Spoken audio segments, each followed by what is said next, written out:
Apreciados hermanos y hermanas, apreciadas visitas y todos y cada uno de los presentes. La bendición, la gracia y la paz del Señor Jesucristo nos acompañen en esta noche. Vamos a estudiar un tema de trascendental importancia para todos nosotros, el tema del cuarto ángel, que con la ayuda del Señor y la luz de la Biblia y el espíritu de profecía podamos entender la verdad del mensaje del cuarto ángel y vivir de acuerdo a este mensaje. Que así sea. Que Dios nos bendiga. Amén. Apocalipsis capítulo 18, versículo 1 dice: después de eso vi a otro ángel descender del cielo con gran poder, y la tierra fue iluminada con su gloria. Aquí se presenta el último instrumento que Dios ha escogido para culminar su obra en la tierra. Se le representa por un ángel, y anoche veíamos qué significan ángeles. Recordemos entonces, la última advertencia ha sido establecida por Dios con 3 mensajes y 4 mensajeros. No son 3 mensajes y 3 mensajeros. Son 3 mensajes y 4 mensajeros que presenta la Biblia en el libro del Apocalipsis. Veamos entonces qué representan estos ángeles. Los ángeles son representados como volando en medio del cielo, proclamando al mundo el mensaje de advertencia. Nadie oye la voz de estos ángeles, pues ellos son un símbolo para representar al pueblo de Dios, que trabaja en armonía con el universo celestial. Maranata 171. Entonces recordamos lo que anoche estudiamos y lo resumimos con este pasaje. Representan al pueblo de Dios, que trabaja en armonía con el universo celestial. Al pueblo que está en armonía con los principios del cielo, de acuerdo a la voluntad divina y a los parámetros que el Señor ha establecido. Añadimos otros pasajes. Joyas 2, 3:72.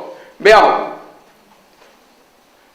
La sierva del Señor escribió: los 3 ángeles de Apocalipsis 14, representados como volando por el medio del cielo, simbolizan la obra de aquellos que proclaman los mensajes de los ángeles, primero, segundo y tercero.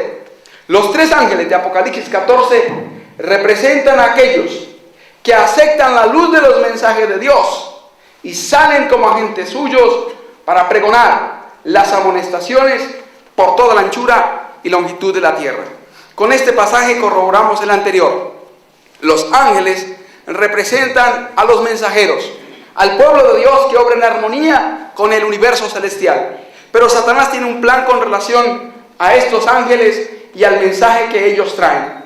La inspiración nos dice que Satanás está tratando constantemente de impedir la obra del tercer ángel. Veamos lo que dice el pasaje.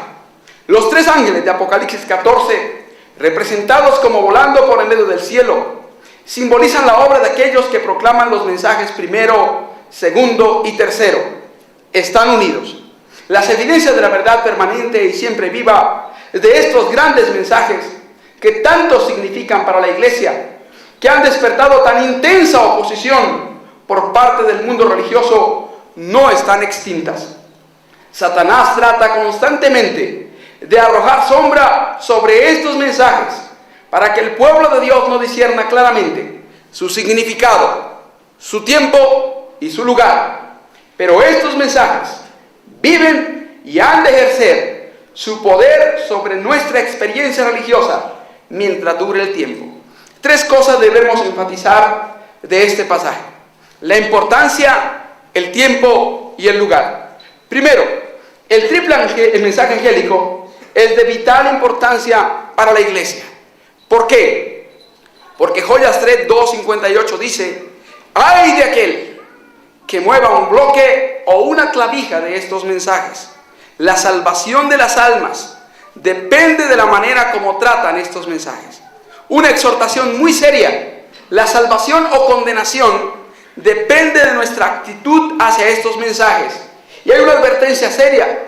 Va antecedida de un ¡ay! ¡Ay de aquel que mueva un bloque o una clavija de estos mensajes!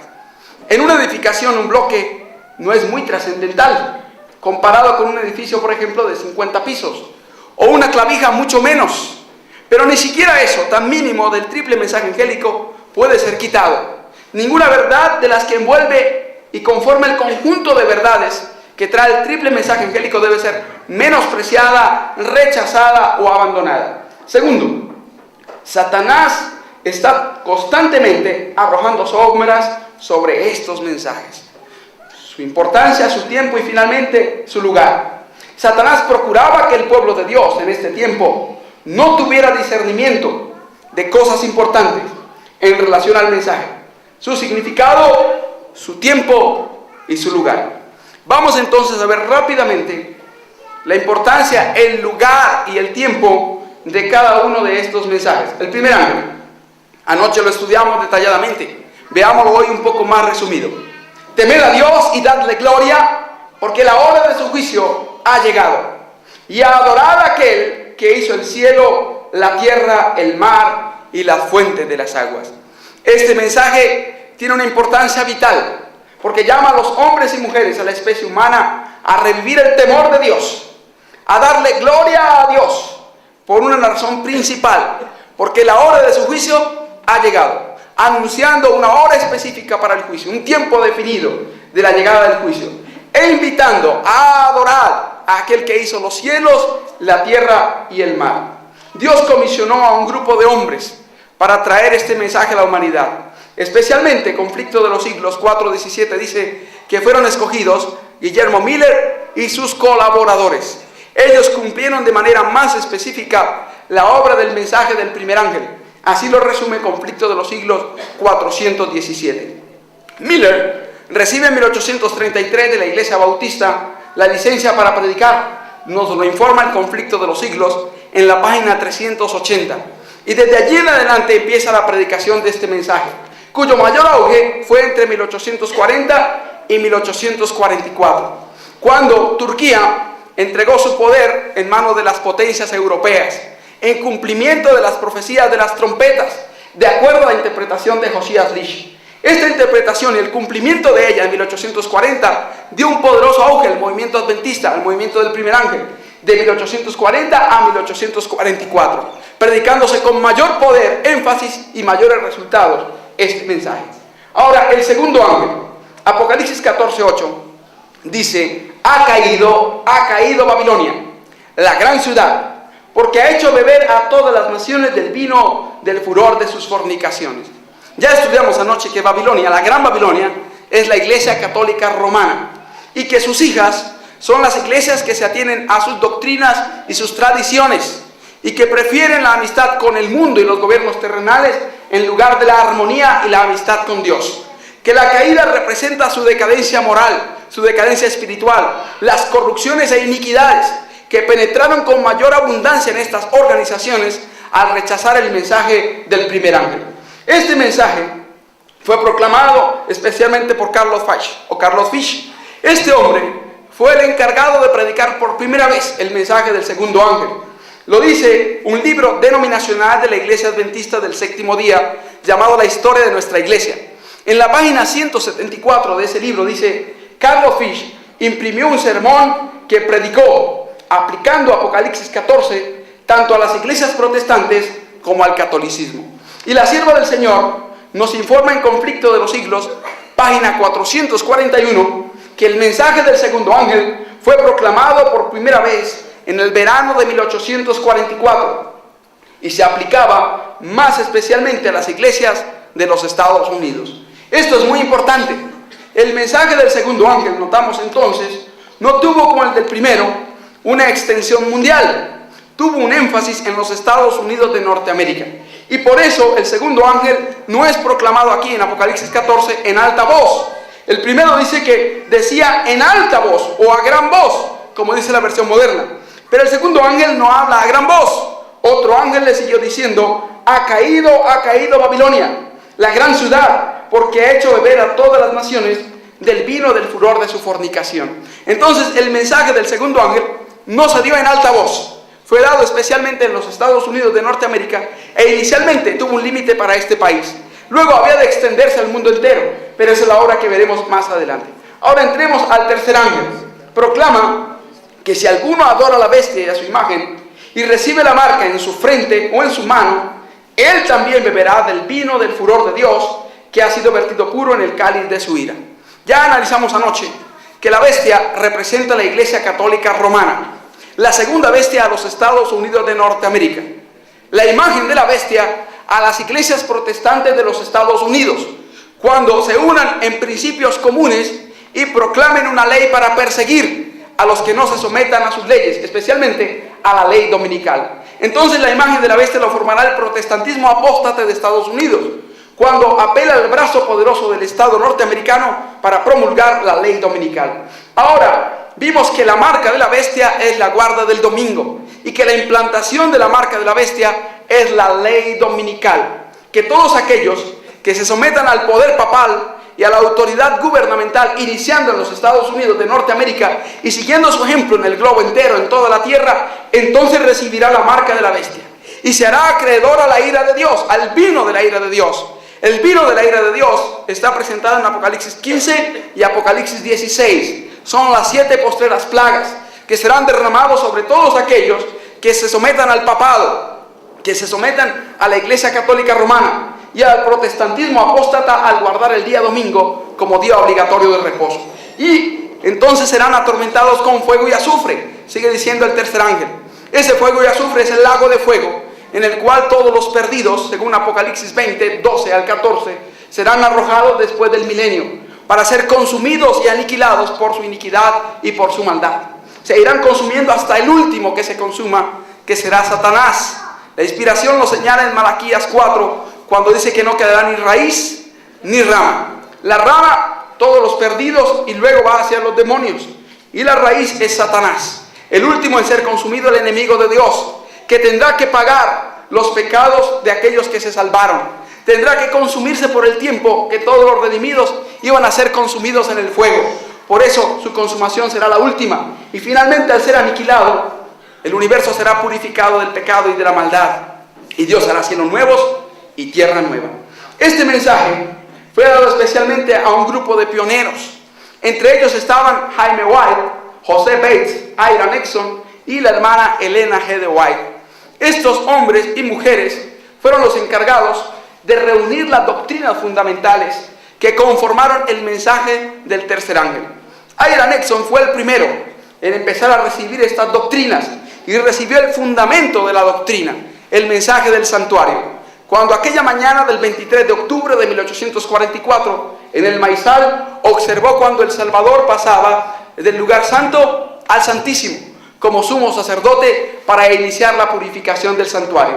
Esto llevó a la investigación de este tema y concluyeron entonces que el santuario terrenal era solo un símbolo, una figura del santuario celestial. Y estudiando el sistema hebreo, el sistema de sacrificio judío, y analizando las cartas del apóstol Pablo, especialmente la carta a los hebreos y los pasajes de Apocalipsis, entendieron que el verdadero santuario está en el cielo y que la purificación del santuario, iniciada en 1844, era el juicio investigador. El abanderado de esta doctrina era Ira Nexon. José Bates fue el hombre que escuchó la verdad del sábado.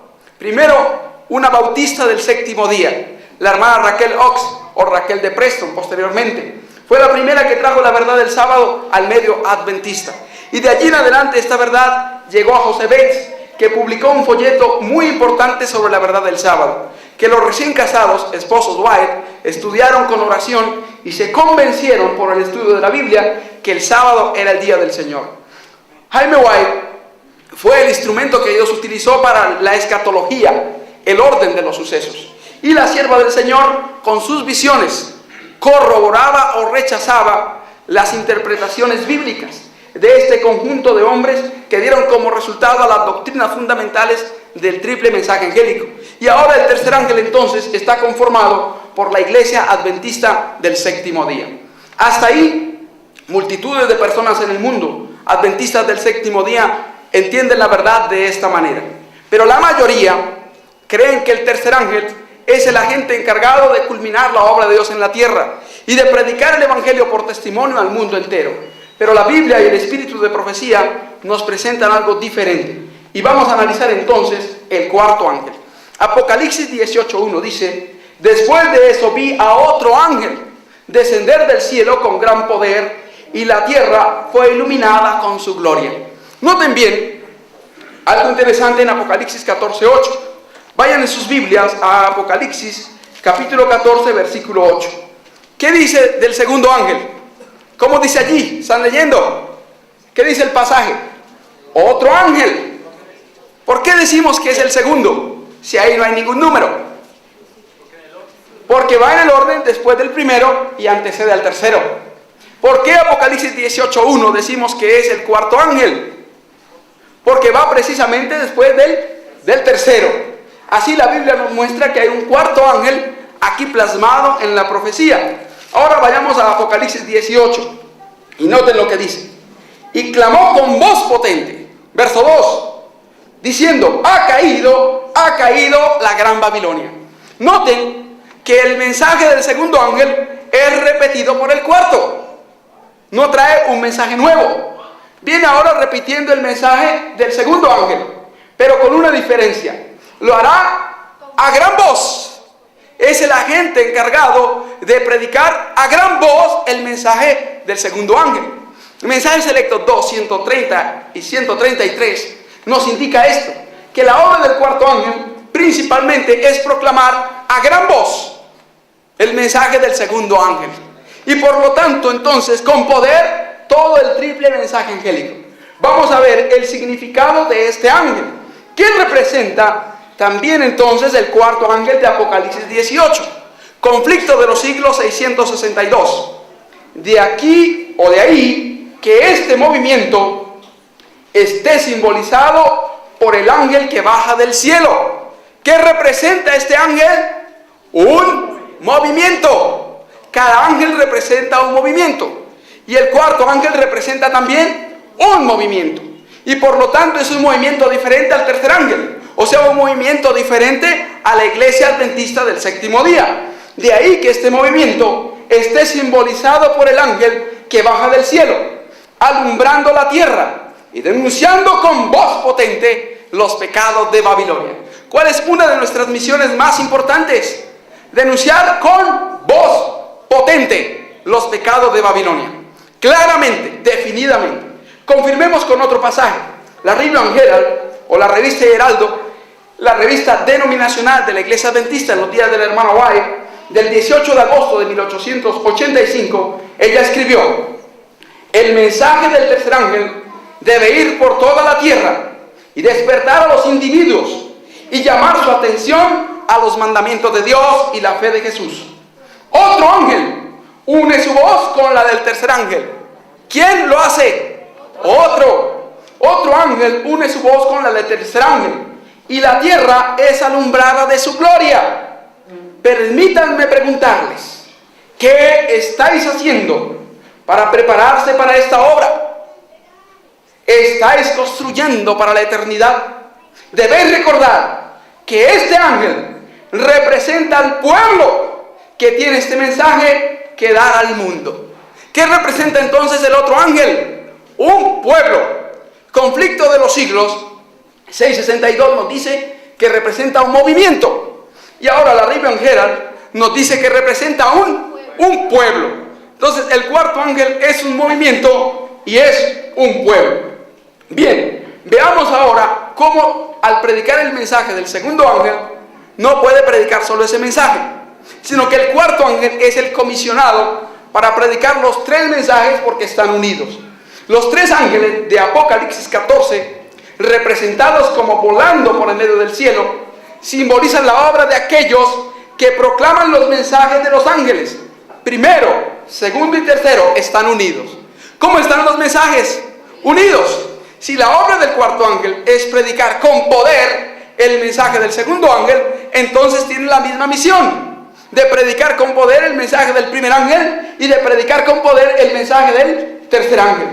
En el Apocalipsis, Juan declara acerca del mensajero celestial que se une con el tercer ángel. Vi otro ángel descender del cielo, teniendo gran poder, y la tierra fue alumbrada con su gloria, y clamó fuertemente a gran voz. Note que dice que se une con el tercer ángel.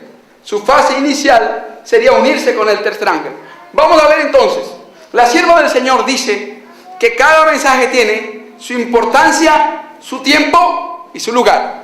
Vamos a ver entonces si la obra del cuarto ángel empezó a tiempo o no. Primero es escrito 2:77. Después vi otro ángel poderoso, al que se ordenó que bajase a la tierra y uniese su voz a la del tercer ángel, para dar fuerza y vigor a su mensaje. Ese ángel recibió gran poder y gloria, y al descender dejó toda la tierra iluminada con su gloria. La obra de este ángel comienza a tiempo. ¿Cuándo comienza?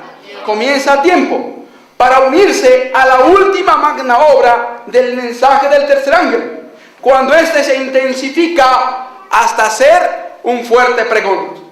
Así se prepara el pueblo de Dios para afrontar la hora de la tentación que muy luego ha de asaltarle. ¿Cuándo fue ese tiempo? El cuarto ángel, la mayoría de organizaciones lo colocan para el futuro, pero el espíritu de profecía no hace eso. En Mensajes Selectos 1:4-25 se nos responde la pregunta: ¿cuándo empezó entonces el fuerte pregón del mensaje del tercer ángel? Y por lo tanto, ¿cuándo empezó la obra del cuarto ángel? La sierva del Señor escribió: el tiempo de prueba está justamente delante de nosotros, pues el fuerte clamor del tercer ángel ya ha comenzado con la manifestación de la justicia de Cristo, el Salvador que perdona los pecados. Este es el comienzo de la luz de aquel ángel cuya gloria iluminará toda la tierra. ¿Dónde empezó la obra del cuarto ángel? En aquel extraño congreso de Minneapolis. Allí empezó la obra del cuarto ángel. No como los hombres la imaginaban, con la lluvia tardía. No como multitudes lo dicen hoy, que el cuarto ángel es la lluvia tardía. Es ese momento que es un suceso a futuro, que es algo que se manifestará posteriormente. No es así. Mensajes Selectos 1:4-25. Ahí lo dice: este es el comienzo de la luz de aquel ángel cuya gloria iluminará toda la tierra. ¿Dónde empezó la obra del cuarto ángel? En Minneapolis. ¿En qué año?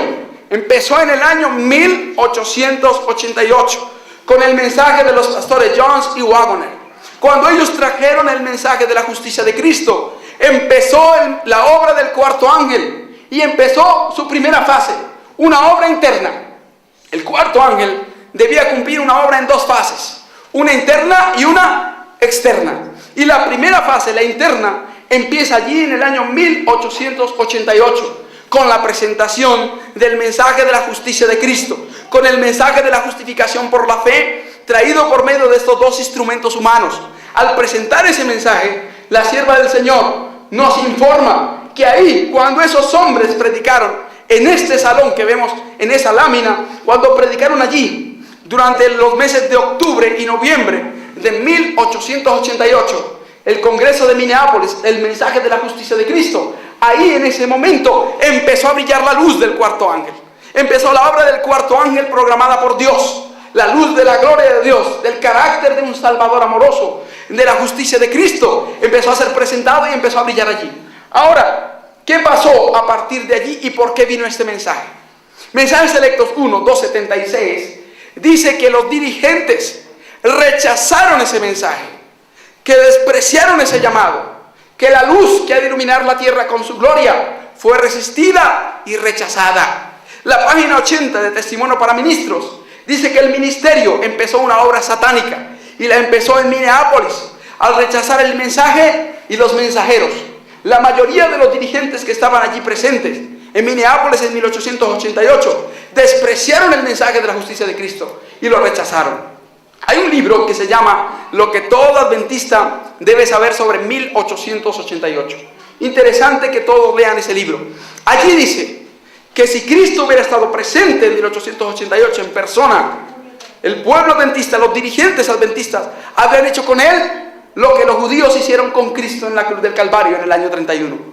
Y luego cita un pasaje allí, el autor, hablando de comentario bíblico, tomo 5061, registrando aquellas palabras del Salvador que dijo que cualquiera que mirara a una mujer para codiciarla, ya adulteró con ella en su corazón. Comentando ese pasaje, la sierva del Señor dice: en los libros del cielo están registrados los pecados que no se cometieron porque no hubo oportunidad, pero si hubiese habido oportunidad, se hubiesen cometido.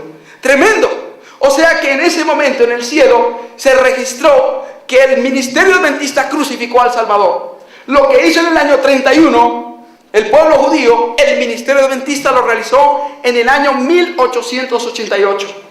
Fue avergonzado el Espíritu de Dios, fue maltratado el Espíritu Santo y fueron maltratados los mensajeros y el mensaje.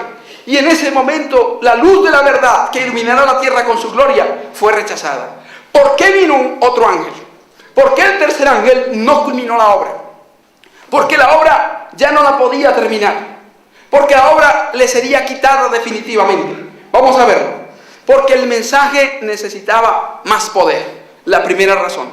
Dice que el ángel viene con poder. Eso dice Apocalipsis 18:1. Y hay dos términos griegos para poder. Uno es exousia y el otro es dunamis. Exousia es autoridad y dunamis es poder, fuerza. De ahí viene el término dinamita o de persona dinámica, una persona con poder, con energía. El mensaje ya no se estaba predicando con poder. La iglesia estaba perdiendo el poder para presentar la verdad. Y por lo tanto ahora se necesitaba otro ángel para traer el poder que estaba perdiendo su fuerza en las manos del ministerio adventista. Evangelismo 171 lo confirma. Satanás ha ideado un estado de cosas por el cual la proclamación del mensaje del tercer ángel será detenida. ¿Qué pasaría con la obra del tercer ángel?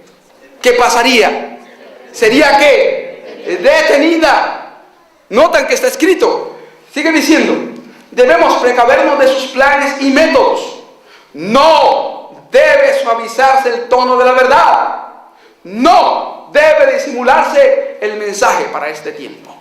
Hermanos, hubo un acuerdo en Polonia en el año 2000 entre el ministerio adventista y la iglesia católica. La iglesia católica se comprometió a no llamar secta a la iglesia adventista del séptimo día. Pero el ministerio adventista de Polonia se comprometió a no llamar más bestia ni Babilonia a la iglesia católica. Hay una lección del mismo año 2000 en mayo donde presenta Apocalipsis 13 como los falsos sistemas religiosos. Ya nos está hablando claramente de que el Papa es el anticristo, de que la iglesia católica es la bestia o es la gran Babilonia, porque hay compromiso con el catolicismo y por lo tanto el mensaje ya no se presenta clara y directamente. Eso se ha hecho en muchos lugares, públicamente, en muchas conferencias ha habido temor de presentar el mensaje de Apocalipsis 13 y Apocalipsis 17, pero el cielo nos dice, no debe suavizarse el tono de la verdad, no debe disimularse el mensaje para este tiempo. El mensaje del tercer ángel debe ser fortalecido y confirmado. ¿Cuál es la obra del cuarto ángel? Fortalecer, otra obra, ¿no? Predicar el mensaje del segundo ángel en alta voz. Pero además de eso, ¿qué tiene que hacer? Fortalecer y ¿qué? Confirmar. Por eso el cuarto ángel no puede tener una nueva doctrina. No puede tener doctrinas espurias. El cuarto ángel es el mensaje del tercer ángel. Todas las doctrinas que se dieron durante el periodo de vida de la profetisa y que ella defendió con claridad. Ella defendía claramente el asunto de la indumentaria, por ejemplo. Ese tema de la indumentaria era uno de los temas más claros dados por la profetisa. Condenaba la moda. En la página 601 del libro Joyas 1 dice que pesa un pecado como pueblo sobre nosotros, escribió ella en 1881, porque hemos permitido a nuestros miembros vivir conforme a las modas del mundo. Tremenda exhortación. Entonces, ese mensaje es parte del mensaje del tercer ángel. También la verdad de la reforma pro salud. También la verdad del sellamiento literal de los 144,000. Cuando se dio la visión de publicar la verdad, la sierva del Señor se le acercó a su esposo. Lean la primera página del libro Colportor Evangélico. Y le dijo, he tenido una visión de que debes publicar un periódico para presentar la verdad del sellamiento. La razón de ser de las imprentas, fundamentalmente, de las revistas y periódicos del movimiento adventista, debía ser para predicar el mensaje del sellamiento. Esta obra solemne y sagrada. Hermanos, a eso se refiere Primeros Escritos 2:58, cuando dice que ni un bloque, ni una clavija pueden ser removidos de este mensaje. Por eso la obra del cuarto ángel es fortalecer y confirmar el mensaje del tercer ángel. El capítulo 18 de Apocalipsis, aquí nos vincula con el otro ángel. El capítulo 18 de Apocalipsis revela la importancia de presentar la verdad, no en términos mesurados, sino con valentía y poder. Ha habido demasiados rodeos en la proclamación del mensaje del tercer ángel. El mensaje no ha sido dado tan clara y distintamente como debiera haber sido proclamado. Entonces, estos rodeos llevaron a darle un sonido incierto a la trompeta. La trompeta se mojó y entonces ya no sonaba bien. Y eso es lo que dice el apóstol Pablo en 1 Corintios capítulo 14, específicamente en el versículo 8. Y si la trompeta diere sonido incierto, ¿quién se preparará para la batalla? El mensaje dándose con rodeos ya no instaba a las almas a prepararse. ¿Y por qué entonces el mensaje fue dado con rodeos? Testimonio para Ministros 86 dice: está cundiendo en el mundo la impresión de que los adventistas del séptimo día le están dando a la trompeta un sonido incierto y que están siguiendo la senda de la mundanalidad. Hermanos, la página 390 del libro Estudios Escogidos de los Testimonios dice que hoy día es imposible distinguir un adventista de los del mundo que los rodea. Tal vez el sábado hay alguna diferencia, pero vea a las mismas hermanas del domingo, a ver si la distingue, si puede definir si es adventista o no. Una pentecostal viste con falda todos los días de la semana. No va solo a su escuela dominical con falda y el lunes está con minifalda o chores en la calle o un pantalón bien ajustado. Yo no he visto a las pentecostales así, pero lamentablemente las hermanas adventistas del séptimo día sí están así. Se colocan faldas solo para el sábado en la iglesia.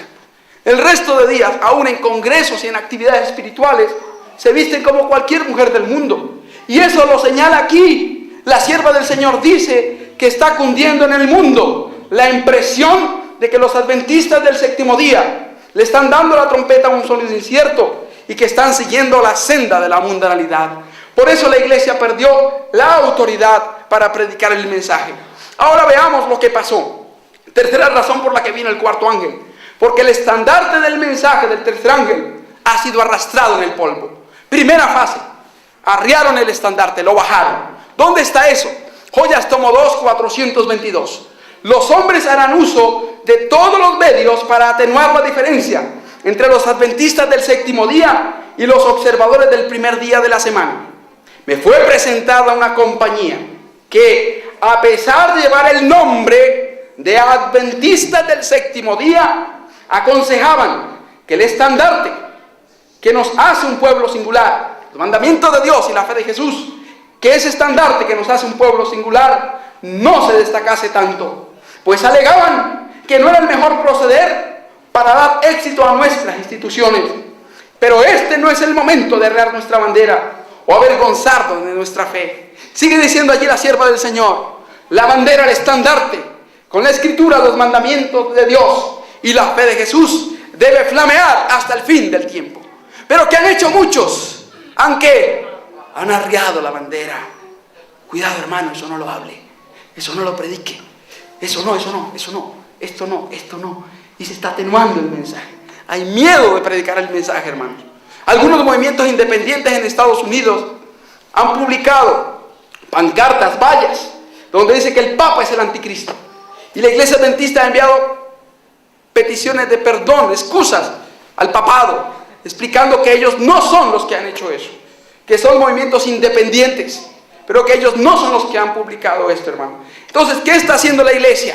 ¿A qué? ¿Cuál fue el primer paso? ¿Qué ha hecho? Arrió el estandarte. Segundo paso: ahora arrastran el estandarte por el polvo. Mensaje selecto 2, 4, 54. Aquellos que puedan pasar por alto todas las evidencias que Dios les ha dado y cambiar esa bendición en una maldición, deberían temblar por la seguridad de sus propias almas. Su candelero será quitado de su lugar, a menos que se arrepientan. El Señor ha sido insultado.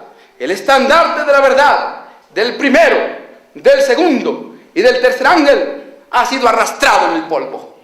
¿Qué pasó con el estandarte primero? Se arrió. ¿Y luego qué se hizo con ese estandarte? Se arrastró por el polvo de la tierra. Y no me refiero solo al sencillo hecho al hecho de cambiar el logotipo de los tres ángeles por un logotipo ecuménico. No me refiero solo a ese hecho simbólico. Me refiero al pisoteamiento del mensaje, hermanos. Eso es lo que se refiere aquí el espíritu de profecía. Las verdades del primero, segundo y tercer ángel están siendo pisoteadas. El tercer ángel enseña la santificación del sábado. Y la santificación del sábado incluye el no cocinar en sábado. Es muy difícil encontrar un hogar adventista que no cocine en sábado. Es muy difícil, hermanos. La mayoría preparan la comida. Las hermanas madrugan el sábado por la mañana y cocinan la comida. Eso es violación del sábado. Eso es pisotear el tercer mensaje angélico. El centro de este mensaje es la justicia de Cristo, que se revela en la obediencia a los mandamientos. Y el centro de la ley es el sábado. Es la señal distintiva. Es el sello del Dios vivo. Y el pisotear el sábado, cocinando en sábado, es pisotear y echar por el polvo los mensajes del primero, segundo y tercer ángel. Y eso es lo que el espíritu de profecía señala con claridad. Y por último, con tristeza, se ha tomado la bandera del diablo. Mensajes Selectos 3, página 93. Una cosa es cierta: los adventistas del séptimo día, que adoptan su posición bajo la bandera de Satanás, primero abandonarán su fe en las advertencias y reproches contenidas en los testimonios del Espíritu de Dios. Hoy me enteré, por ejemplo, que una de las razones por las cuales el pastor Robert Pearson renunció a la presidencia de la conferencia general fue porque más de 20,000 adventistas en Europa, en sus días, incluyendo pastores, no aceptaban el espíritu de profecía.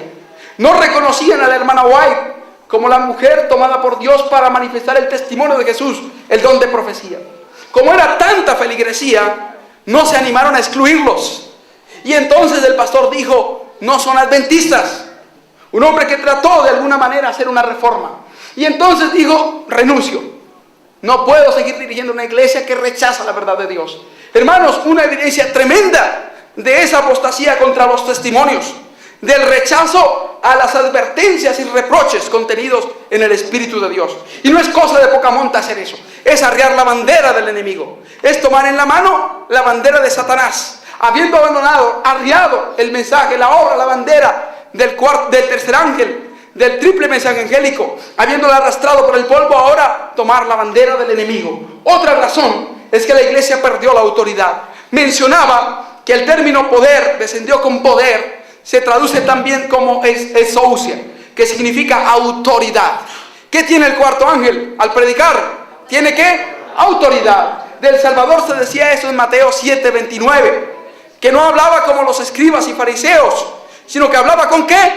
Con autoridad. La página 372 del libro Ministerio de Curación dice: Jesús habló como ningún hombre ha hablado, porque vivió como ningún hombre ha vivido.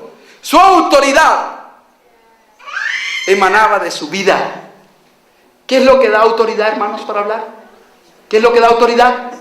Vivir el mensaje. Eso es lo que da autoridad. No un título, no un nombre. Eso no da autoridad. Lo que da autoridad es vivir el mensaje. Joyas 3:290 es un pasaje muy solemne, tremendamente serio, muy solemne para todos, también para nosotros. Dice allí: el mundo creerá no lo que diga el predicador, sino lo que la iglesia viva. Muchas veces los mensajes que provienen del púlpito son eclipsados por los sermones que se desprenden de la vida de los creyentes no convertidos. Y luego dice allí que un cristiano mundano, un cristiano inconverso, hace más daño en el mundo que un pecador común. Miren qué cosa tan tremenda. Hermanos, la autoridad del cuarto ángel está en su vida. Hubo una experiencia muy tremenda en una población en Venezuela, se llama Sabaneta de Barinas. Se ha hecho famosa porque es el lugar de nacimiento del actual presidente de Venezuela. Y ahora, en ese lugar, un domingo en el mercado, un predicador pentecostal estaba hablando del arrepentimiento, de la necesidad de abandonar los malos caminos. Y al terminar él dijo: ¿alguien tiene algo que decirme a mí? Y una mujer dijo: yo tengo algo que decirle, que usted está en pecado delante de Dios. El hombre se estremeció. Públicamente le hacían una declaración tal. Y él entonces le preguntó: ¿y por qué lo dices? Porque tú estás violando el sábado, el día del Señor. El cuarto mandamiento ordena santificar el sábado y tú no lo haces. Y el hombre entonces la miró y dijo: pero Dios también me muestra que tú eres una abominación para él. Y ella le dijo, ¿y por qué me dice eso? Abrió la Biblia, el predicador pentecostal, leyó el libro de Deuteronomio, el capítulo 22, el versículo 5. No vestirá la mujer traje de hombre, ni el hombre vestirá ropa de mujer, porque abominación es a Jehová tu Dios, cualquiera que esto hace. Y tú estás con pantalón, con ropa de hombre. Tú eres una abominación para Dios. Enmudecida y avergonzada, se tuvo que ir de allí. Tenía el mensaje. Estaba hablando del mensaje del tercer ángel, del sábado. ¿Pero sin qué? Sin autoridad.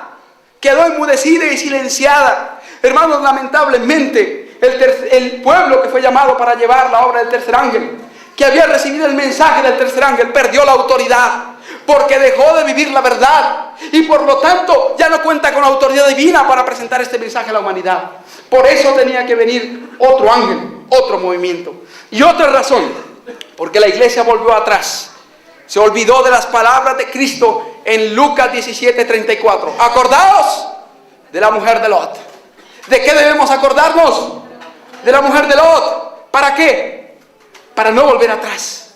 ¿Cuál fue la condenación de esa mujer? Básicamente, volver atrás. Pero ¿cuál era la raíz de su problema? Porque lo que estaba atrás estaba aquí y aquí.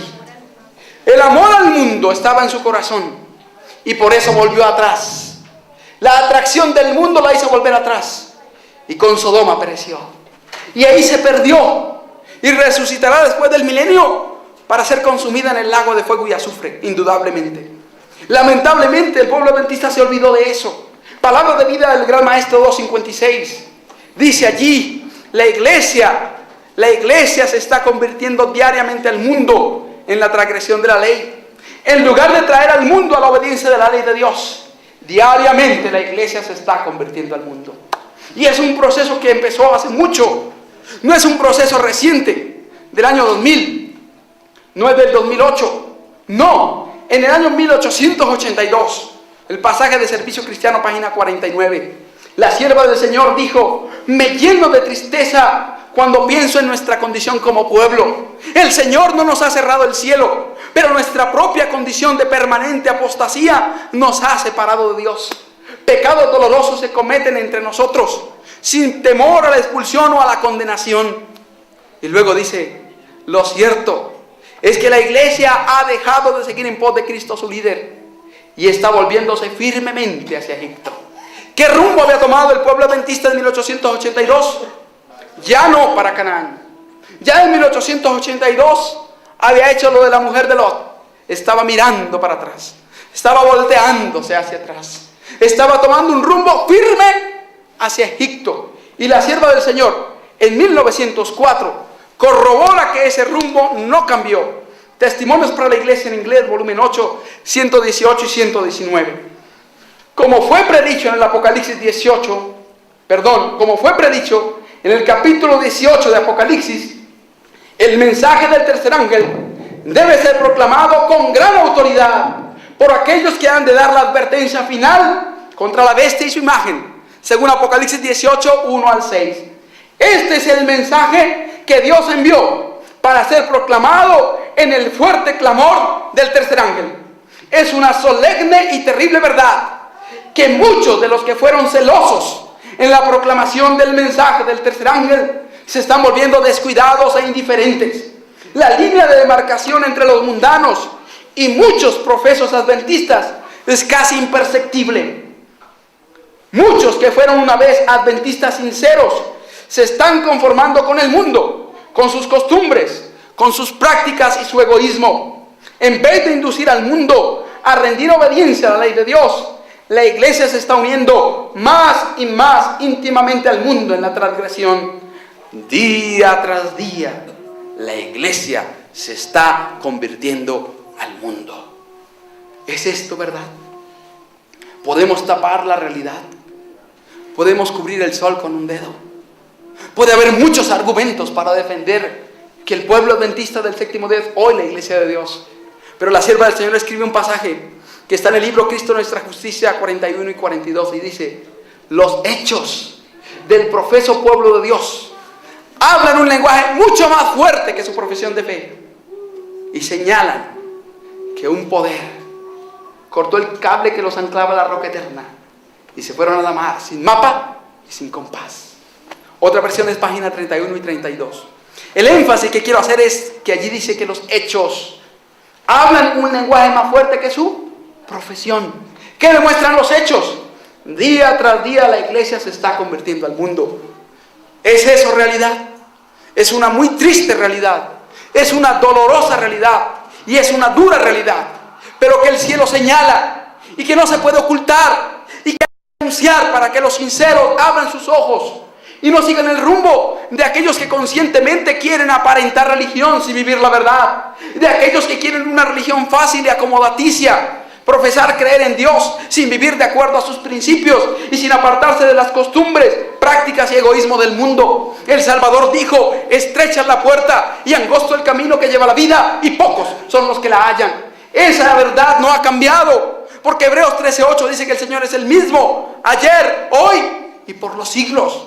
Por lo tanto, entonces, una iglesia que tolera la mundanalidad no puede ser el pueblo de Dios. Es la iglesia que se está convirtiendo día tras día al mundo. Lo dice el cielo, y la realidad nos demuestra que es una triste verdad. Entonces, ¿a quién le entregó el Señor la obra? ¿A quién le entregó el Señor la dirección de la obra? Testimonio para Ministros, página 300. El Señor actuará en esta obra final mucho más fuera del orden común de las cosas. ¿Cómo actuará el Señor? Fuera del orden común y de una manera que será contraria a todos los planes humanos. ¿Cómo será la culminación de la obra? ¿Contraria a qué? A los planes humanos.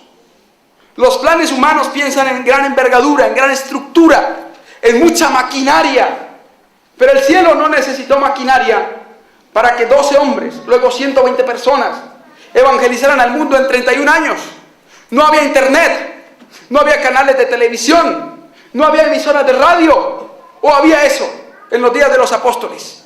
¿Había o no? ¿Pero qué sí había? ¿Qué había? Poder. ¿De dónde? Del cielo. Poder del Espíritu Santo. El conflicto de los siglos, página 664, dice que así será terminada la obra. Dios no culminará la obra, dice allí, con grandes instrumentos, con hombres grandes, reconocidos mundialmente. La obra será terminada por sencillos instrumentos. Habrá hombres de oración y de fe que serán impelidos por el Espíritu Santo a proclamar con santo entusiasmo las palabras que Dios les inspire. Los instrumentos no serán reconocidos por su preparación en instituciones de enseñanza, sino más bien por la unción de su Santo Espíritu. Hermanos, la gente decía de Juan el Bautista que era ignorante porque no había pasado por los centros teológicos de su época. Decían lo mismo del Salvador, ¿o no? El mismo Señor Jesús fue acusado de hereje, de ignorante. ¿Por qué? Porque no pasó por las escuelas teológicas de su época. ¿Y por qué no pasaron?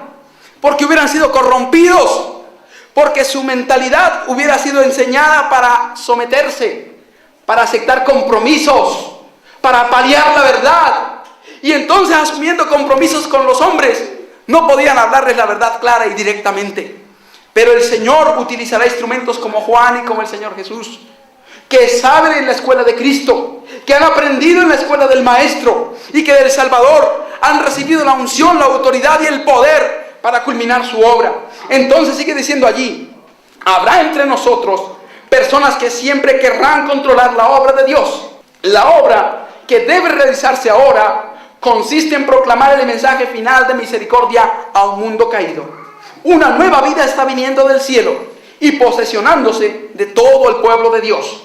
Pero en la iglesia ocurrirán divisiones, se formarán dos grupos. La obra se intensificará y se tornará más activa hasta el mismo fin del tiempo. Y todos los que trabajan junto con Dios contenderán fervorosamente por la fe que una vez fue dada a los santos. No se apartarán del mensaje para este tiempo que ya está iluminando la tierra con su gloria. Noten entonces que la luz del ángel estaba ya empezando a alumbrar. ¿Y para qué vino este ángel? Después vi otro ángel poderoso, al que se ordenó que bajase a la tierra y uniese su voz a la del tercer ángel, para dar fuerza y vigor a su mensaje. ¿Cómo debe ser entonces la presentación de la verdad? Con fuerza y con vigor, no a medias, no con temor, no someramente, no disfrazadamente, no con rodeos, sino de una manera clara, definida y directa. ¿Para qué vino también el cuarto ángel? Para presentar el remedio a la Odisea. Y este pasaje es muy importante. Manuscritos o manuscritos liberados, tomo 15, página 92, dice: el mensaje que nos fue dado por A.T. Jones y E.J. Wagner es el mensaje de Dios a la iglesia de la Odisea. Noten este hecho tan trascendental. ¿Quién es el que da el mensaje a la iglesia de la Odisea? ¿Quién? El cuarto ángel. Porque la obra de Jones y Wagner fue el inicio del cuarto ángel. ¿Y qué traían? El mensaje de Dios a la iglesia de la Odisea. Una iglesia en la condición de la Odisea no tiene en su medio los instrumentos para ayudarle a salir de esa condición. ¿Notan? Dios suscitó instrumentos allí internamente para hacer esta obra, pero fueron rechazados. Y el cuarto ángel todavía tiene esa misión. El llamado a salir de la condición de la Odisea no lo puede dar el mismo ministerio adventista, ya no. Esta obra Dios la comisionó al cuarto ángel. Escogió inicialmente ministros adventistas para hacer eso, pero ellos fueron rechazados. Su mensaje y su obra fue rechazada, y todos los que aceptaron este mensaje finalmente fueron rechazados. Pero todavía tenemos esa misión. Por eso es que respondemos a muchos hermanos que nos dicen: ¿y ustedes por qué visitan las iglesias adventistas? ¿Por qué no le predican al mundo? Nosotros conocemos la verdad, conocemos el mensaje, estamos bien, no necesitamos nada. Eso es como una frase, ¿no?, muy cercana o algo parafraseado de Apocalipsis 3, 17 y 18. Somos ricos y no tenemos necesidad de ¿qué? De nada. Por eso mismo nosotros tenemos que ir, porque Dios nos dio esta misión. Hermanos, miren, y es una misión no agradable, no agradable. Personalmente disfruto mucho hablando con una persona que no conoce nada de Biblia, mostrándole al Salvador. Es una obra lindísima. Pero tenemos que también cumplir esta misión, porque la obra de Dios es completa. No solo podemos cumplir la parte agradable del mensaje, no solo podemos hablar del amor de Dios, tenemos que hablar también de su justicia, de sus juicios. Tenemos también que levantar la voz en cuello y denunciar el pecado. Por eso tenemos que hacer esta obra, porque una de las obras principales del cuarto ángel es dar el mensaje de Dios a la iglesia que está en la condición de la Odisea. Y hay del que profesa creer en la verdad y sin embargo no refleja sobre otros los rayos enviados por Dios. Unido a esta obra de presentar el mensaje de Dios a la iglesia que está en la condición de la Odisea, está la obra de Isaías 58:1. Clama a voz en cuello, no te detengas, alza tu voz como trompeta y anuncia a mi pueblo su rebelión y a la casa de Jacob sus pecados. ¿Quién es la casa de Jacob? Al que el Señor llama allí mi pueblo. ¿Quién es? ¿Quién es? ¿Cómo se llama? La iglesia adventista del séptimo día. ¿Tenemos dudas? Sí, no hay duda. Pero dirá alguno: pero el Señor nos llama a mi pueblo, ¿cierto? Aquí está la explicación. Vamos a leer estos pasajes. Dios ha suscitado a hombres para afrontar las necesidades de este tiempo, que clamarán a voz en cuello sin detenerse, que alzarán sus voces como trompeta y mostrarán a mi pueblo sus transgresiones y a la casa de Jacob sus pecados. Su obra no es solamente proclamar la ley, sino predicar la verdad para este tiempo. El Señor justicia nuestra, o el Señor nuestra justicia. El mensaje de Apocalipsis 18:1 presentado inicialmente ¿en dónde? En Minneapolis, en 1888. Luego dice: clama a voz en cuello, no te detengas. Alza tu voz como trompeta y anuncia a mi pueblo su rebelión y a la casa de Jacob su pecado. Aunque la casa de Jacob es llamada pueblo de Dios, y aunque declara que está unida con Dios en obediencia y comunión, se encuentra alejada de Él. Es solo pueblo de Dios ¿de qué? De nombre. Por eso es iglesia adventista nominal, porque son adventistas solo ¿de qué? De nombre. Pueblo de Dios solo ¿de qué? De nombre. Vuelvo a leerlo, ahí lo dice: aunque la casa de Jacob es llamada pueblo de Dios, y y aunque declara que está unida con Dios en obediencia y comunión, se encuentra alejada de Él. Le han sido dadas promesas y privilegios maravillosos, pero ha sido desleal a ese cometido. ¿Cómo fue este pueblo? Desleal a la obra que el Señor le entregó. Sin palabras halagüeñas. ¿Cómo? Sin palabras halagüeñas. Debe dárseles el mensaje. Anuncia a mi pueblo su rebelión y a la casa de Jacob su pecado. Muéstrale dónde se está equivocando. Los hermanos nos informan que en portugués está en plural. Dice, muéstrales dónde se están equivocando. Pon ante él, y ahí, pon ante ellos su peligro. Dile los pecados que está cometiendo, mientras que al mismo tiempo se enorgullece de su rectitud. Noten bien, sin palabras halagüeñas hay que mostrarle su error. Está hablando antes de un pueblo, ¿no? La casa de Jacob. Muéstrale el que está fallando. Tenemos que hacerlo. Si somos aquellos representados por Apocalipsis 18:1, si somos del cuarto ángel que predica, tenemos que hacerlo con autoridad y con poder y sin rodeos. Una mujer con pantalones es una mundana, no es una hija de Dios. Una mujer en minifalda no es una hija de Dios, es una mundana. No hay que tener rodeos en este mensaje, hermanos. ¿O sí? No. Si está unido en el ecumenismo, se entregó en manos de Satanás. No podemos presentar este mensaje con rodeos. Dios nos ordena hablar ¿cómo? Claramente. Para que los sinceros despierten y vean el rumbo que el ministerio y la iglesia han tomado. Vean el camino que están siguiendo. Y los sinceros entonces puedan despertar. Sinceros tanto en el ministerio como en el pueblo. Y puedan reaccionar. Y dejar el amor a una organización por el amor a Cristo y su verdad. A su camino y a su mensaje. Aparenta que busca a Dios, pero lo está olvidando. Está olvidando que es un Dios de amor, de compasión, de paciencia y bondad. Que procede con justicia y ama la misericordia. Procedimientos mundanos han entrado en sus actividades. ¿Qué han entrado en sus actividades? En este pueblo llamado Casa de Jacob. ¿Procedimientos de qué tipo? Mundanos. Entretenimientos para mantener a los jóvenes allí. Hay una revistica llamada El Misionero, que se lee generalmente los sábados. Y en Un Misionero leí que hay lugares donde hay clubes de la iglesia adventista donde los jóvenes van a jugar pool y billar. Procedimientos mundanos se han envuelto en sus actividades. Eso es prohibido por Dios. Eso no lo aprueba el Señor de ninguna manera. No está de acuerdo a la voluntad del Señor, hermanos. Para atraer jóvenes, para enganchar jóvenes, se siguen procedimientos mundanos. Es la condición de la casa de Jacob. La profecía describe claramente la condición a la que este pueblo ha llegado. Dios estima que sus ceremonias de humildad, pasé por alto una parte muy importante. Procedimientos mundanos han entrado en sus actividades y su vida religiosa. Su corazón no está purificado por la verdad. Aquí va la raíz del problema. ¿Cuál es el problema más serio de este pueblo? Su corazón no está purificado. Se habla de que lo importante es el corazón, pero solo en teoría. Sí, lo importante es el corazón, pero si el corazón está transformado, la vida lo revelará. Si el corazón está bien, dice Joyas 1, página 51, la indumentaria, la vida y las palabras, la conversación también lo estarán. Entonces, ¿cuál es el problema? La raíz, el corazón está lejos del Señor.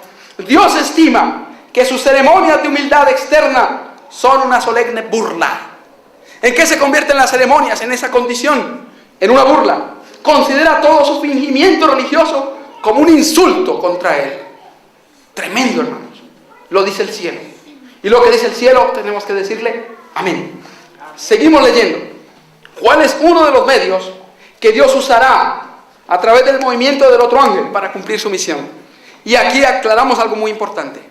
Muchos predicadores han dicho allí en el pueblo adventista que la obra del cuarto ángel es sencillamente la obra de las imprentas.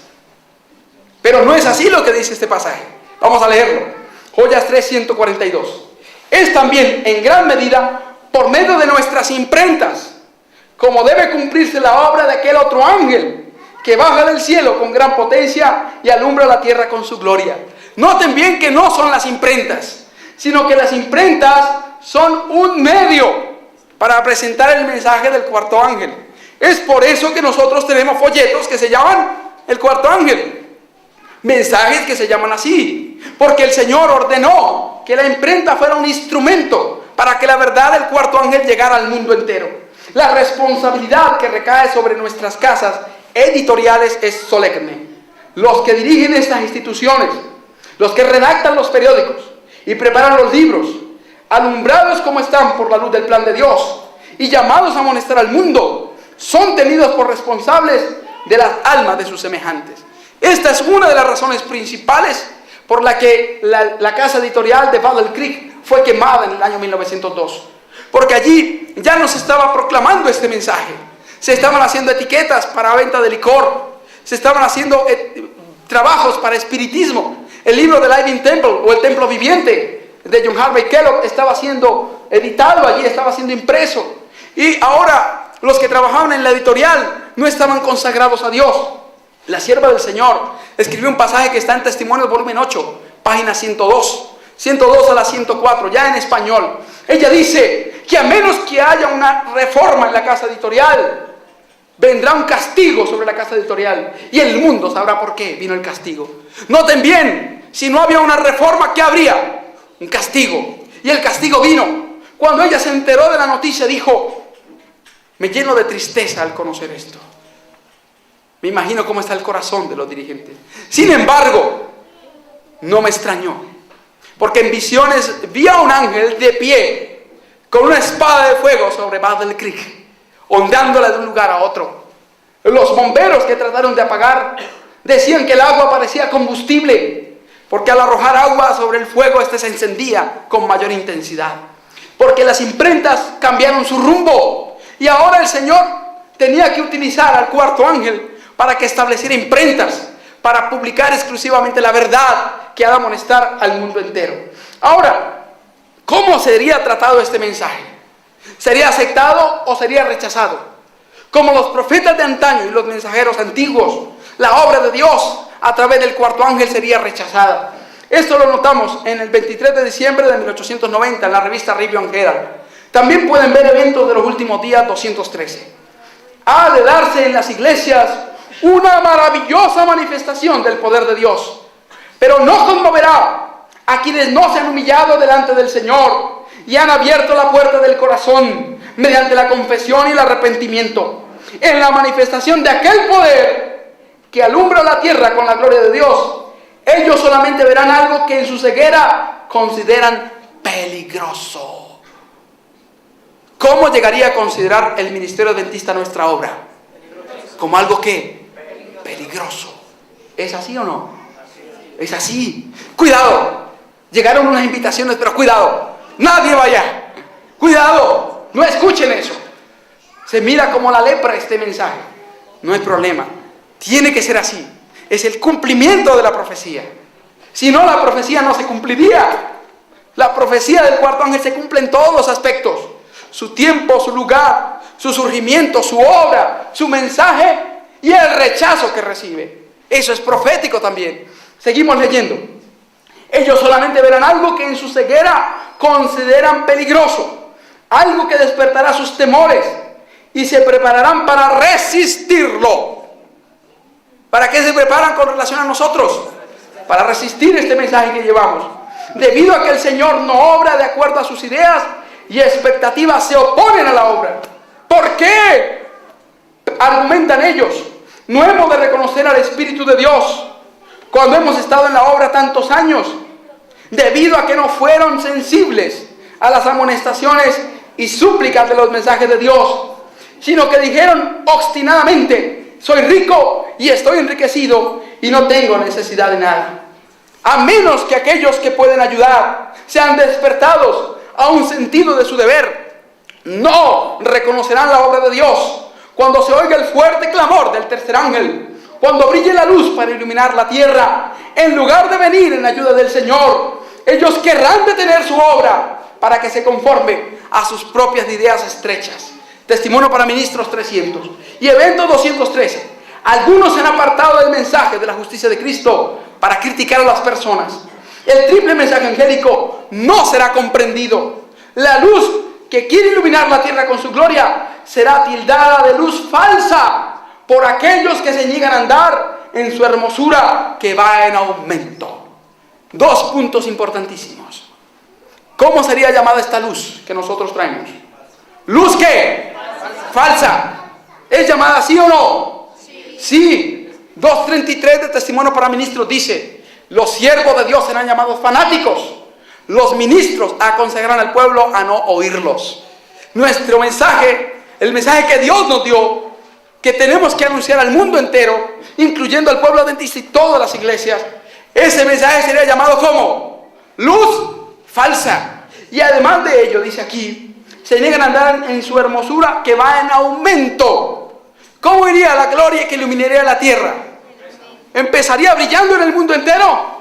No. Empezaría brillando como lo hizo en un lugar. Pero iría ¿cómo? Iría en aumento hasta abarcar el planeta entero para iluminar toda la tierra con la gloria de Dios. La obra que podía haber sido hecha será dejada sin hacer por los que rechazan la verdad a causa de su incredulidad.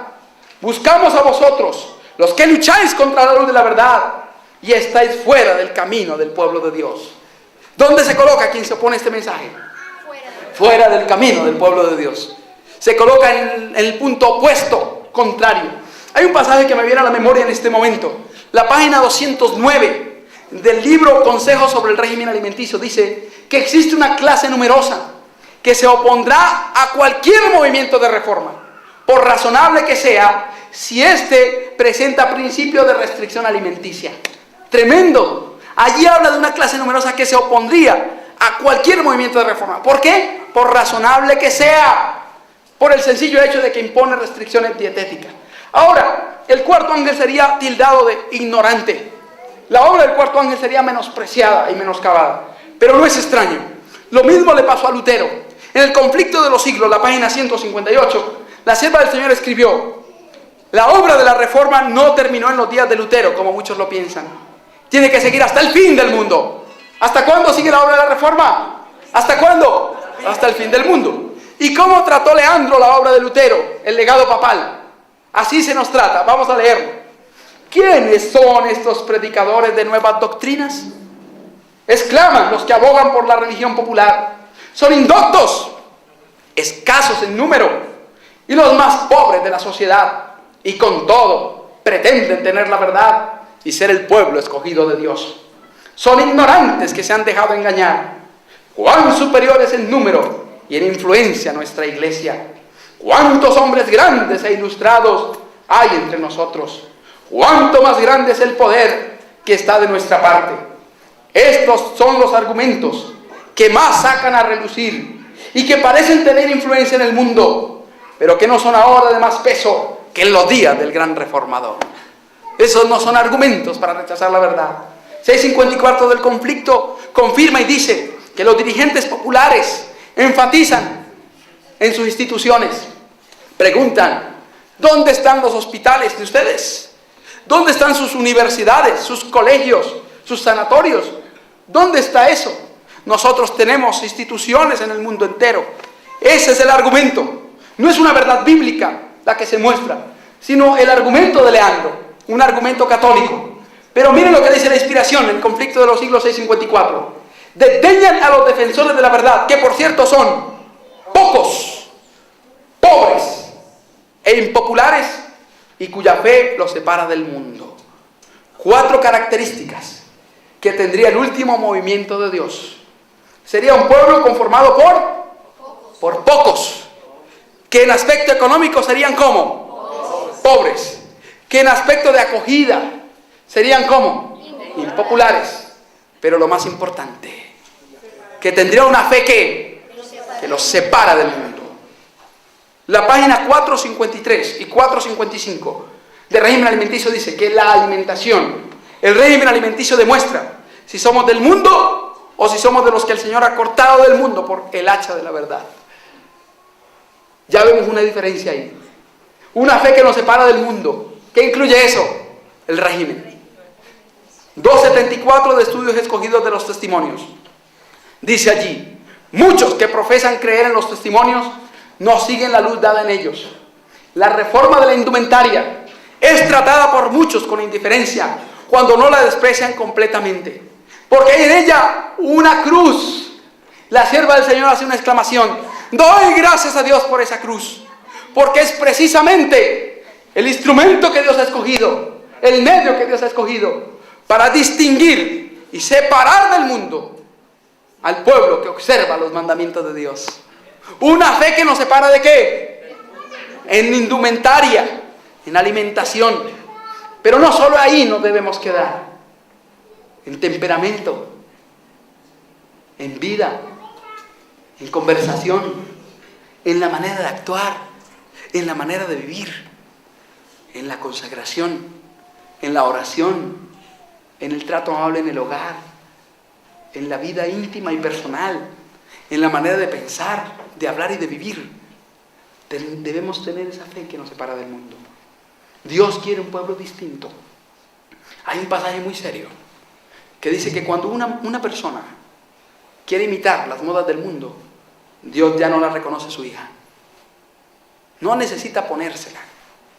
Cuando empezó el deseo, ya Dios no lo reconoce como su hija. Testimonios volumen 8. ¿Cuánto más si se la pone? No importa el nombre religioso que tenga.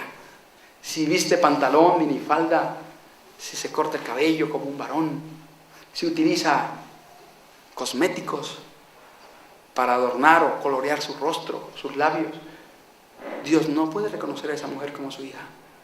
Si es un hombre que sale en las calles en pantaloneta o en chores, 272 de Estudios Escogidos dice que las piernas descubiertas, las modas de las piernas descubiertas fueron inventadas por el diablo.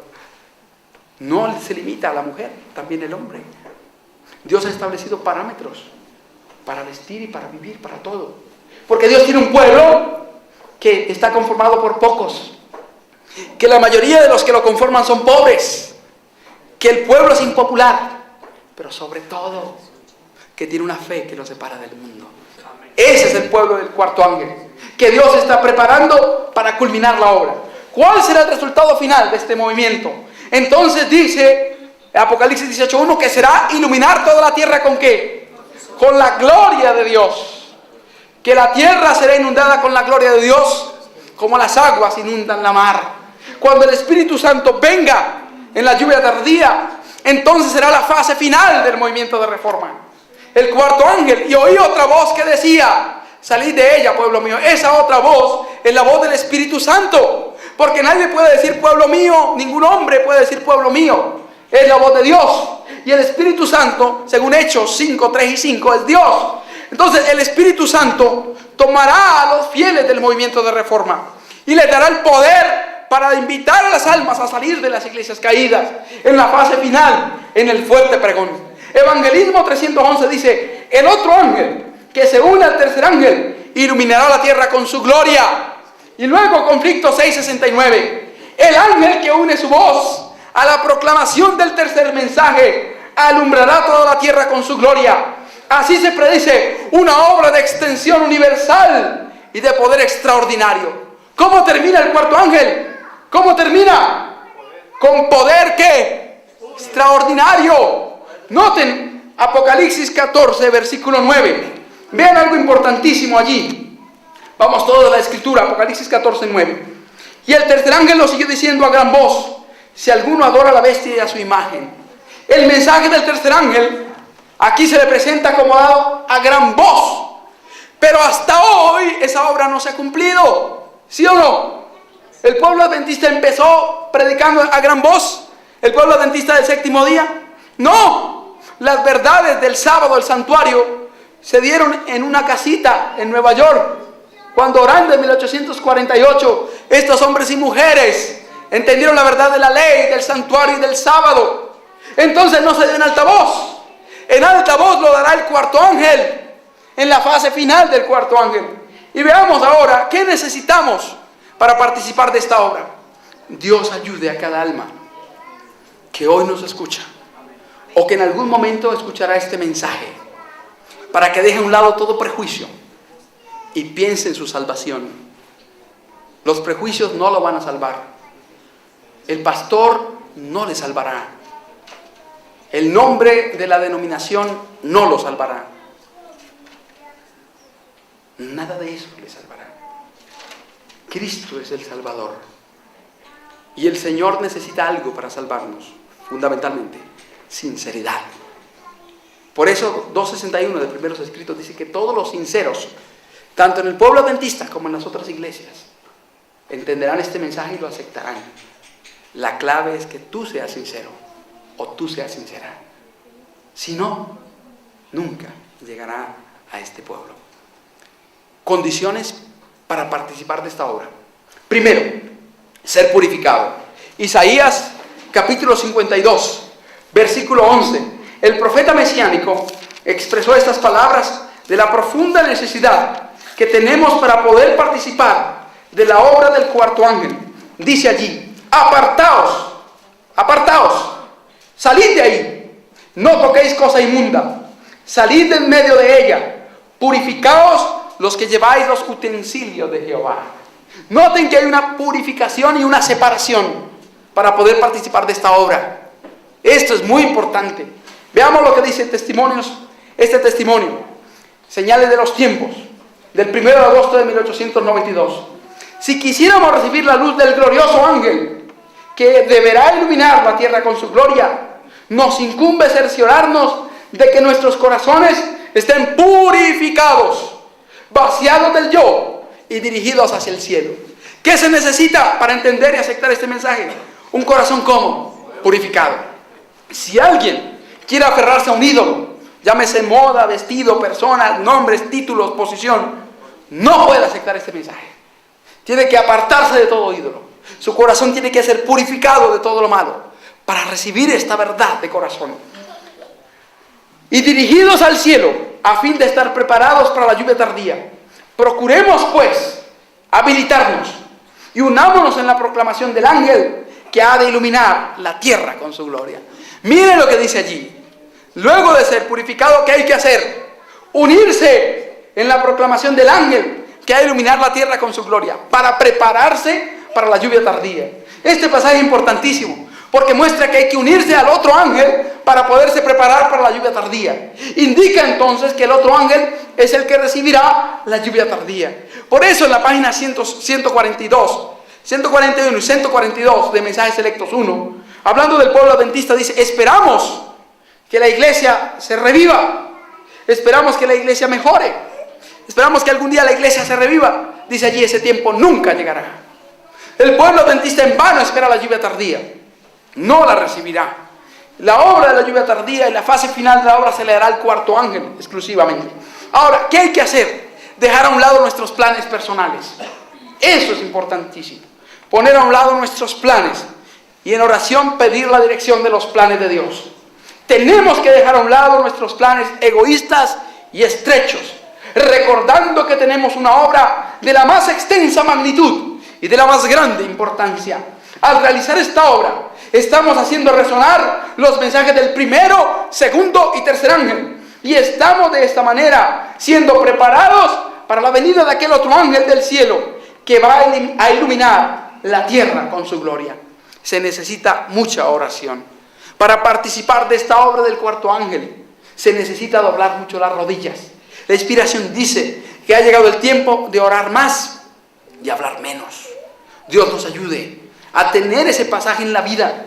A veces hablamos demasiado y de cosas que no convienen. Dios nos invita entonces, más que hablar, a orar y a pedir la preparación para esta fase final de la obra. Como nunca antes deberíamos orar. Orar no solo para que obreros puedan ser enviados al gran campo de cosecha, sino para que podamos tener una clara concepción de la verdad, de tal manera que cuando los mensajeros de la verdad vengan, podamos aceptar el mensaje y respetar el mensajero. Hubo algo interesante en un pueblo, en Venezuela, una población llamada Huacas. Tuvimos allí un diálogo con el pastor de la iglesia adventista del séptimo día. Y una hermana comentó lo siguiente, y lo he escuchado en otros lugares: lo que nos molesta es que estos de la reforma siempre se llevan a los más consagrados. Hermanos, porque esa es la obra que Dios dijo que se iba a hacer a través del cuarto ángel con el pueblo adventista. Que solo los fieles, los sinceros, saldrían de allí para venir al pueblo del Señor. Los que no son sinceros se levantarán contra este mensaje Se levantarán para oponerse, lo resistirán, moverán sus cabezas, rechinarán de odio, de ira, de molestia, porque eso es lo que iban a hacer. Pero los sinceros serán conmovidos. La luz iluminará su conciencia y se unirán a esta obra. Pero necesitan ser hombres y mujeres de oración, para que cuando el mensajero llegue, pueda aceptar el mensaje y respetar al mensajero escogido y enviado por Dios. Y por último, trabajar especialmente por las almas. Sé que debe hacerse una obra en favor de la gente. De otra manera, muchos no estarán preparados para recibir la luz del ángel que baja del cielo para iluminar toda la tierra con su gloria. Esa es la obra que tenemos que estar haciendo ahora, visitando en los hogares, preparando las almas para que la obra final del cuarto ángel sea recibida por ellos. Vamos a ver ahora un paralelo entre el cuarto ángel y el movimiento de reforma. El movimiento de reforma es el mismo cuarto ángel. Esto es muy importante entenderlo. El movimiento de reforma tendría un inicio interno. Joya 2:406. Y no sería haciendo milagros. La sierva del Señor escribió un pasaje que está en Joyas 3:45 y en Servicio Cristiano, página 54, el último párrafo. Ella dice: en visiones de la noche pasó delante de mí un gran movimiento de reforma en el seno del pueblo de Dios. Y luego habla de que se hacían milagros y otros prodigios y señales acompañaban a los creyentes. Pero esa no es la fase inicial del movimiento de reforma. Esa es su fase final. ¿Dónde está la fase inicial? Joya 2:406. Lean este pasaje en su casa, analícenlo detalladamente. Dice allí: el gran movimiento de reforma debe principiar presentando a los padres, las madres y los hijos los principios de la ley de Dios. Noten entonces que el movimiento de reforma tendría una obra interna: presentar a los padres, las madres y los hijos los principios de la ley de Dios. ¿Y que iba a empezar dónde? En el seno de la Iglesia Adventista del Séptimo Día. ¿Entendido? Y ahí empezó, así como lo señala la profecía. Pero le he preguntado a muchos pastores que me muestren algún párrafo que diga que el movimiento de reforma permanecería dentro de la Iglesia Adventista. El párrafo dice que iniciaría en el seno de la Iglesia Adventista, pero ningún párrafo dice que permanecería allí dentro. Más bien, la sierva del Señor dice, en Conflicto de los Siglos 3:91, que la obra de Dios presenta sorprendente analogía siglo tras siglo. Y dice que los movimientos reformatorios de antaño serían como los de Ogaño, especialmente después de Cristo, porque estamos en el tiempo después de Cristo. Antes de Cristo, las reformas no solo iban acompañadas de predicación, sino de cuchillo, de espada. Elías predicó con poder, pero ¿qué lo acompañó? La espada para degollar a los profetas de Baal. Moisés hizo una reforma en el Sinaí, los que adoraron el becerro y no se arrepintieron. ¿Qué vino con ellos? Espada. Tuvieron que ser acuchillados. Esas eran las reformas antes de Cristo. Empezaban dentro de un pueblo y terminaban dentro de ese mismo pueblo. ¿Por qué? Porque los apóstatas declarados eran aniquilados, eran muertos. Después de Cristo, las reformas se hacen ahora según Zacarías 4:6. No con ejército ni con fuerza, sino con mi espíritu, ha dicho Jehová de los ejércitos. La página 193 de la Matutinas a tus ojos dice que el Señor Jesús vino a inaugurar una reforma espiritual. Pero Juan 1:11 dice que a los suyos vino y los suyos no lo recibieron. Deseado de toda la gente, 198, dice que Cristo presentó el mensaje, pero el Sanedrín rechazó su mensaje. Por tanto, se apartó del Sanedrín, se apartó de los sacerdotes, se apartó del templo y se apartó del pueblo. Miren que quiso hacer una reforma, ¿dónde? Adentro. ¿Pero dónde terminó esa reforma? Fuera. Lutero empezó su reforma dentro de la Iglesia Católica, pero terminó ¿dónde? Fuera. Los Wesley y Whitefield en la Iglesia Anglicana, según Conflicto de los Siglos 300 y 299. Dice allí que la reforma empezó en el seno de la iglesia. ¿Qué iglesia? La Iglesia Anglicana. Pero luego hubo oposición y ellos fueron rechazados, el mensaje y los mensajeros. Por eso Wesley organizó la Unión Metodista. Terminaron en otra iglesia llamada como la Iglesia Metodista, iglesia a la que pertenecía la hermana White. Recibió el mensaje de Miller, que era un mensaje de reforma, según la página 357 del Conflicto de los Siglos. Ese mensaje de reforma fue recibido por la hermana White. Pero ¿qué pasó? La empezó dentro de la Iglesia Metodista. ¿Y dónde la terminó? Fuera, fueron expulsados. Igualmente el movimiento de reforma empezaría en el seno de la Iglesia Adventista. Así está, amén, eso es correcto. Pero terminaría como todos los movimientos de reforma después de Cristo, afuera de la iglesia que rechazó el mensajero. Había una separación. ¿Y cómo iniciaría? Presentando a los padres, las madres y los hijos los principios de la ley de Dios. Y así empezó el movimiento de reforma, una obra interna. El cuarto ángel tuvo un inicio, una obra interna. Mensajes Selectos 1, 4, 25, ya lo leímos.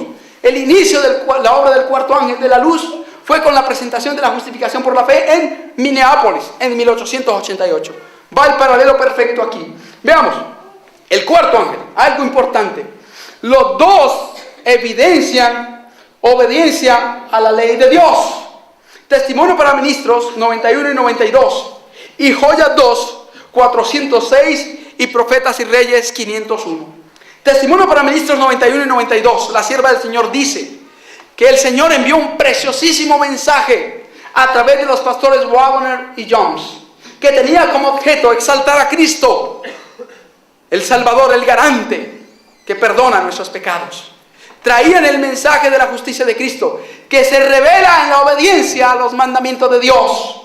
¿Cuál era el propósito del cuarto ángel de 1888? Llevar a un pueblo a la obediencia de la ley de Dios. Joyas 2, 406. ¿Cómo inició el movimiento de reforma? Presentando los principios de la ley de Dios. La página 501 de Profetas y Reyes también lo señala. Y dice algo maravilloso allí. El pueblo remanente de Dios, los que se destacan delante del mundo como reformadores, deben demostrar que la ley de Dios es el fundamento de toda reforma permanente y que el sábado debe subsistir como monumento del poder creador de Dios.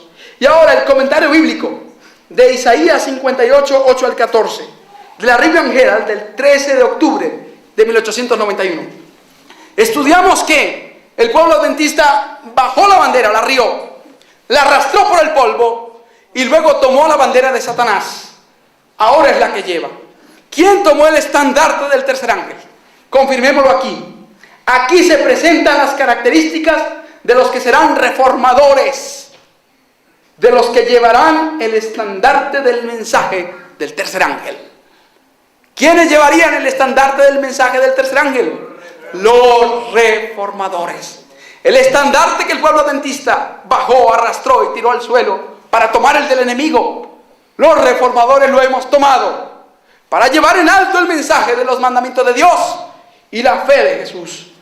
Dice aquí, de los que son reconocidos como el pueblo que observa los mandamientos de Dios, que honran a Dios y ante la mirada de todo el universo están fervientemente ocupados en reconstruir las ruinas antiguas. ¿Quién es el que lo llama reparador de portillos, restauradores de calzadas para habitar? Es Dios. Sus nombres están registrados en el cielo como reformadores. ¿Cuál es el nombre reconocido ahora por el pueblo de Dios en el cielo? Reformadores. Quien no es reformador no es del pueblo de Dios. Los reformadores, el cuarto ángel, son ahora el pueblo de Dios. Ahora la fase final del cuarto ángel y la fase final del movimiento de reforma será haciendo milagros. Conflicto de los siglos 6-70 dice: vendrán hombres con rostros iluminados de santa consagración que proclamarán el mensaje en todo lugar. Y la obra será acompañada de milagros y prodigios. Y ahora Servicio Cristiano 54 dice del movimiento de reforma que la sierva del Señor vio que iniciaba en el seno de la iglesia adventista. Haría milagros, señales y milagros. La fase final del cuarto ángel es la misma fase final del movimiento de reforma. Por lo tanto, el cuarto ángel es el mismo movimiento de reforma. Son un mismo movimiento y un mismo pueblo. Ahora, esto es importantísimo. Está conformado por miles. 670 del conflicto de los siglos dice: miles de voces predicarán el mensaje por toda la tierra. Servicio Cristiano 54 y Joyas 3:45 dice: véase a centenares y miles de personas visitando las familias. ¿Cuántos menciona allí? Miles. La iglesia adventista del séptimo día está a cerca de 14 millones. Ya no está dentro de esta profecía. Porque la obra final no será hecha por un movimiento de millones, sino ¿de qué? De miles. Dios es específico. ¿Cuántos harán la obra final? Un movimiento conformado ¿por qué? Por miles. El movimiento del cuarto ángel conformado por miles. Conflicto de los siglos 6-70, haciendo milagros. Y el movimiento de reforma conformado por miles, haciendo milagros. Son el mismo movimiento, conformado por miles de personas en todo el mundo, y culmina exitosamente la obra de Dios. Conflicto de los siglos 670 y Joyas 3:45. Para iluminar al mundo, Dios utilizará pocos. ¿Cuántos usó Dios en Babilonia para evangelizar al mundo en los días de Ananías, Azarías y Misael? 3. ¿Cuántos bastaron para que el mundo de toda una generación, el mundo conocido, el imperio poderoso de esa época, conociera al Dios vivo? ¿Se necesitaron millones? ¿Se necesitaron canales de televisión? Solo la fidelidad de 3 personas que no doblaron su rodilla ante los ídolos. 3, nada más 3. Dios no quiere cantidad, sino calidad. La página 383 de Obreros Evangélicos dice que Dios preferiría no 60 personas que profesen la verdad y no estén convertidas, sino 6 que estén bien convertidas. 593 de Patriarcas y Profetas dice que Dios no le interesa tanto el número de los que profesan seguirle, sino el carácter de los que le sirven. Dios utilizará pocos, pero fieles, que serán instrumentos suyos para llevar la verdad al mundo entero y para culminar su obra. La cuestión de mayor importancia vital para este tiempo es: ¿quién está al lado del Señor? ¿Quién quiere unirse al ángel en la proclamación del mensaje de verdad al mundo? ¿Quién recibirá la luz que ha de llenar toda la tierra con su gloria? El mensaje del tercer ángel debe ir por toda la tierra y despertar a los individuos y llamar su atención a los mandamientos de Dios y la fe de Jesús. Otro ángel une su voz con la del tercer ángel y la tierra es alumbrada con su gloria. La luz se acrecienta y brilla hacia todas las naciones de la tierra. Otro pasaje que aclara que la luz, ¿cómo iría? En aumento, se acrecienta, iría aumentando. La luz se acrecienta y brilla hacia todas las naciones de la tierra. Esta ha de continuar como una luz que se enciende. Esta será asistida con gran poder hasta que sus dorados rayos hayan caído sobre cada lengua y pueblo y toda nación sobre la faz de la tierra. Permítanme preguntarles: ¿qué estáis haciendo para prepararos o para prepararse para esta obra? ¿Estáis construyendo para la eternidad? Debéis recordar que este ángel representa al pueblo que tiene este mensaje que dar al mundo. ¿Estáis dentro de ese pueblo? Yo estoy seguro que estoy dentro de este pueblo. ¿Cuántos quieren estar también en él? Que esa sea nuestra decisión firme y que Dios os bendiga y os utilice como instrumentos para que seáis aquellos hombres, mujeres y niños que, investidos del poder celestial, de la inspiración del Espíritu Santo, saldrán con santo entusiasmo y con poder y sabiduría del cielo a iluminar el mundo con la gloria de Dios. Que podamos estar ahí y que Dios nos bendiga. Amén.